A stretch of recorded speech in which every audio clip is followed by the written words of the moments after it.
Hello, ഇന്നൊരു periods day ആണ് കേട്ടോ. അപ്പം എനിക്ക് ഭക്ഷണത്തോട് വിരക്തി തോന്നുന്ന കുറച്ച് ദിവസങ്ങളാണ് ഇത് കേട്ടോ. അപ്പോൾ ഞാൻ ഒരു ചിക്കൻ പീസ് കഴിച്ചു, കുറച്ച് റൈസും കഴിച്ചുള്ളൂ, വേറെ കഴിച്ചില്ല കേട്ടോ. പിന്നെ കൈ കഴുകി വന്നപ്പോൾ മണം കേട്ടിട്ടേ നായ്ക്കളൊക്കെ വന്നിട്ടുണ്ട് കേട്ടോ. ഞാൻ വെച്ച് വിട്ടെങ്കിൽ ഈ കടയ്ക്കും കൂടി കയറി വരുന്നിട്ട്. അങ്ങനെയാണ് അവരുടെ നിപ്പ്. 2-3 ഉണ്ടായിരുന്നു. പിന്നെ ഇത് കണ്ടില്ലേ, വയറുവേദന അല്ല കേട്ടോ എനിക്ക്, പക്ഷെ എൻ്റെ വയറിങ്ങനെ വീർത്തിട്ടിരിക്കും. വയറുണ്ടല്ലെങ്കിലും പക്ഷെ എന്നാലും ഒന്നും കൂടി ഇങ്ങനെ വീർത്തിട്ടിരിക്കും. അപ്പം നമുക്കങ്ങനെ ഉള്ളിക്ക് പിടിക്കാനൊന്നും പറ്റില്ല, അങ്ങനെ വേദന കാരണം കൊണ്ടിട്ട്. അപ്പം എന്നെ ഒന്ന് ചില്ലാക്കാൻ വേണ്ടിയിട്ട് എനിക്ക് കഴിക്കാൻ കുറേ സാധനങ്ങൾ കൂടുന്നുണ്ട്. പക്ഷെ എനിക്ക് വേണ്ട.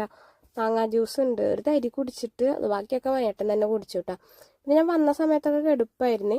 പിന്നെ എനിക്ക് നടുവേദനയാണ് കേട്ടോ മെയിനായിട്ട് ഉണ്ടാവുക. പിന്നെ ഛർദ്ദിക്കാൻ വരിക, തല കറങ്ങുക, അങ്ങനത്തെ ഒക്കെ ഉള്ള പരിപാടികളൊക്കെയാണ് ഉള്ളത്. പിന്നെ ഞാൻ അതിൻ്റെ ഇടയ്ക്ക് മിഠായി കഴിച്ചു കേട്ടോ. ഡയറി മിൽക്ക് കഴിക്കുമ്പോഴാണ് എനിക്ക് കുറച്ച് ആശ്വാസം ഉള്ളത്. ഡാർക്ക് ചോക്ലേറ്റ് ആണല്ലോ കഴിക്കുന്നത്, പക്ഷെ ഇവിടെ ഡയറി മിൽക്ക് കിട്ടിയുള്ളൂ. പിന്നെ അതുകൊണ്ടാട്ടോ ഒരു ലൂസ് ഡ്രസ്സൊക്കെ ഇട്ടിരിക്കുന്നത്. പിന്നെ എനിക്ക് പപ്സ് മേടിച്ചോണ്ട് തന്നുണ്ട്. ഒന്നും തിന്നാൻ വയ്യ. ഒരാദ്യത്തെ 1-2 ദിവസങ്ങളിൽ മാത്രമേ ഉള്ളൂ കേട്ടോ അത്. പൂർവാധികം ശക്തിയോടെ ഞാൻ തിരിച്ചു വരും.